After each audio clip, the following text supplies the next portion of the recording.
Bakayoko, c'est vrai, je n'ai rien contre sa personne. Hein. Voilà, mais il faut dire que pour ce poste de Premier ministre, le bagage est un peu trop lourd pour lui. Vu tout ce qu'il possède comme poste dans l'État de Côte d'Ivoire, député, maire, ministre, il ne sait pas conseiller de quoi. Bon, trop de postes pour lui. Il faut, mais il y a une affaire de drogue qui court après la DEA, qui court après Ahmed Bakayoko. Bon, tout ça là, ça ne donne pas une bonne image de la Côte d'Ivoire. Un responsable, responsable de haut niveau accusé des trafics de drogue. Vraiment, c'est pas joli à voir. Ahmed Bakayoko à la primature, je pense qu'elle est bonne parce que vu qu'il a été déjà la première personne à assurer l'intérim de feu notre Premier ministre Gon Coulibaly, nous pensons qu'il n'y a pas mieux que lui à la tête de ce pays, être le Premier ministre de cette nation. Je pense que c'est la bienvenue, il est la bienvenue. On aurait pu avoir un autre choix, à part lui, puisqu'il a assez de postes déjà qu'il accumule au sein du gouvernement. Il aurait pu avoir un autre choix, mais bon, tout est laissé à la discrétion du président. Lui seul sait pourquoi il a choisi, donc on respecte son choix. Il a combien de postes maintenant?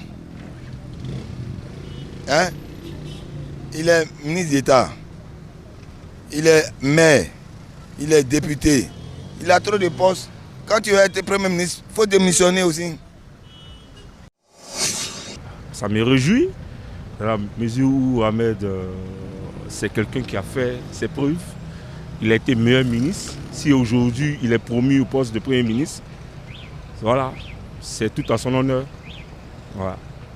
Et encore que j'ajoute que c'est un enfant qui d'Adjamé. C'est pour dire qu'à jamais, un enfant qui d'Adjamé peut être aussi Premier ministre.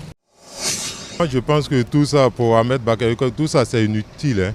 Parce qu'une personne a accumulé autant de postes, est-ce que c'est lui le seul intellectuel ici en Côte d'Ivoire?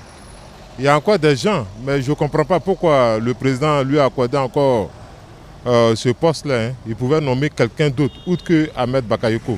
Parce que d'abord, il est ministre d'État, et puis il est ministre de la Défense, il est maire, il est député. Tout ça, tous ces postes sont accumulés pour une seule personne. Est-ce qu'il n'y a plus de cadres ici en Côte d'Ivoire ou bien il n'y a plus d'intellectuels? Moi, c'est la question que je me pose. Ou bien c'est le Superman de la Côte d'Ivoire.